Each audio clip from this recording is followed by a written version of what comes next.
दोस्तों नमस्कार, मैं हूं शिव इलाहाबादी और आज मैं आया हूं आपके सामने एक कहानी के साथ, एक मोटिवेशनल कहानी के साथ, जो कि वास्तव में हमारे और आपके अंतर मन के नेत्रों को खोल देने वाली है। अक्सर हमारे सामने एक बात आती है कि जो ज्योतिष है क्या वो सही है। अक्सर हमारे सामने एक बात आती है कि जो तरह तरह की बातें बताई जाती हैं क्या वास्तव में उनका कोई मतलब है या नहीं है।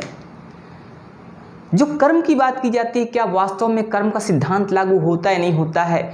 एक बार होता क्या है कि एक राजा बहुत ही विचारपूर्ण मुद्रा में था। उसको समझ में नहीं आ रहा था कि जब एक ही समय में एक ही नक्षत्र में कई सारे लोग पैदा होते हैं तो फिर उनके जो भाग्य हैं, भाग्य में अंतर क्यों होता है।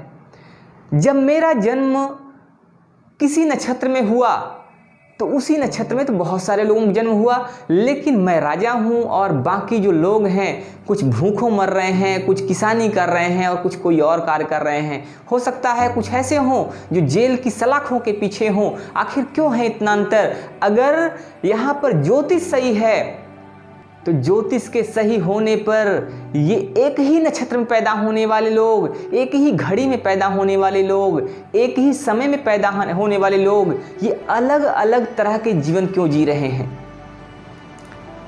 उसने अपनी बात को अपने सभा में रखा।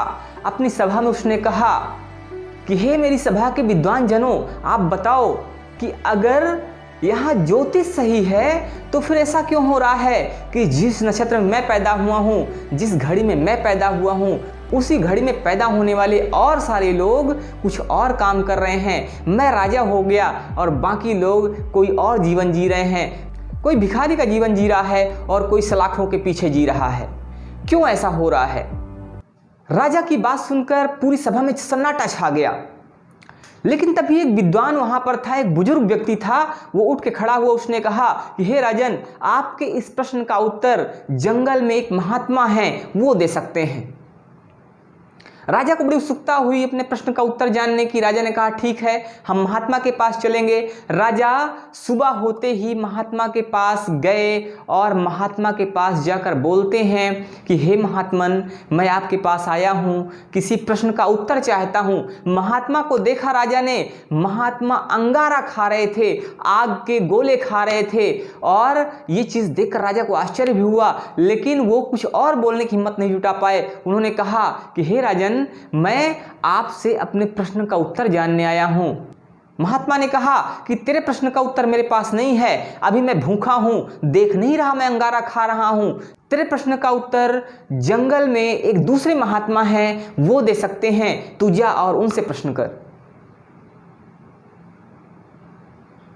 राजा महात्मा के बताए रास्ते के अनुसार आगे बढ़ा और जब जाता है जंगल में एक और महात्मा मिलते हैं। राजा ने क्या देखा, आहा, वो महात्मा तो और भी विचित्र। अभी पीछे वाले जो महात्मा थे वो अंगारा खा रहे थे, लेकिन ये महात्मा तो और विचित्र। ये महात्मा क्या कर रहे हैं, ये महात्मा चिमटे से नोच कर अपना ही मांस खा रहे हैं।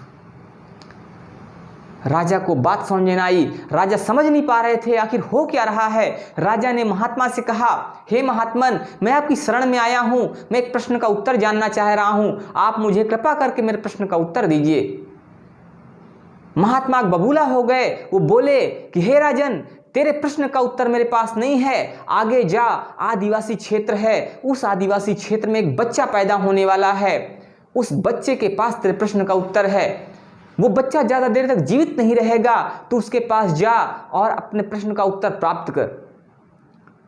राजा जाता है आदिवासी क्षेत्र में, वहां पर जाकर वो बच्चे के पैदा होने का इंतजार करता है। बच्चा जन्म लेने ही वाला था और जैसे ही बच्चा जन्म लेता है, बच्चे के परिजन उस बच्चे को नाल सहित लाकर राजा के सामने रख देते हैं। बच्चा राजा को देखता है और हंसता है और कहता है कि हे राजन, मेरे पास ज़्यादा समय नहीं है, फिर भी मैं तुम्हारे प्रश्न का उत्तर देता हूं। अभी तुम जिन दो महात्माओं के पास से होकर आ रहे हो, वो दोनों महात्मा तुम और मैं 7 जन्मों के पहले 4 राजकुमार हुआ करते थे, 4 भाई हुआ करते थे। एक बार हम चारों ने आटे की लोगदी बनाई, आटे को साना, आटे को गूंथने के बाद हमने 4 बाटियां बनाई। जैसे हम बाटी खाने वाले थे, हमारे सामने एक भूखे प्यासे संत महात्मा आ गए। उन्होंने कहा कि मैं बहुत दिन से भूखा हूँ, मैं हफ्तों का भूखा हूँ। वो महात्मा सबसे पहले गए उस अंगारे वाले महात्मा के पास, अंगारे वाले भाई के पास जो अंगारा खा रहे थे, उनके पास जाकर बोलते हैं कि हे राजकुमार, मैं 1 हफ्ते से भूखा हूँ, मुझे भोजन दे दो, मुझे तुम ये बाटी दे दो ताकि मैं अपना जीवन बचा सकूँ। मेरे प्राण संकट में हैं, मैं जीवित रहना चाहता हूँ, मैं जिंदा बचना चाहता हूँ। महात्मा की बात सुनकर राजकुमार को गुस्सा आया। राजकुमार ने कहा, हे महात्मन, मैं खुद भूखा हूं और अगर मैं तुम्हें अपनी बाटी दे देता हूं तो मैं क्या खाऊंगा? अंगारा। और उसका परिणाम यह हुआ कि आज वो अंगारा खा रहे हैं। उसके बाद वही साधु, वही महात्मा उस दूसरे भाई के पास जाते हैं, दूसरे राजकुमार के पास जाते हैं जो अभी आपको अपना मांस नोचकर खाते मिले थे। उनके पास जाते हैं, उनसे अनुनय विनय करते हैं कि हे राजकुमार, मैं बहुत भूखा हूँ, मुझे भोजन की तलाश है, मुझे भोजन चाहिए, आप कृपा करके मुझे अपने हिस्से की बाटी दे दीजिए जिससे मेरा जीवन बच सके। और इस पर जो वो भाई थे उनको भी गुस्सा आया। उन्होंने कहा कि हे महात्मा, अगर मैं तुम्हें अपने हिस्से की बाटी दे देता हूँ तो क्या मैं अपना मांस नोच कर खाऊंगा? क्योंकि भूखा तो मैं भी हूं। और अपने कर्म फल के अनुसार आज वो अपना मांस नोचकर खा रहे हैं।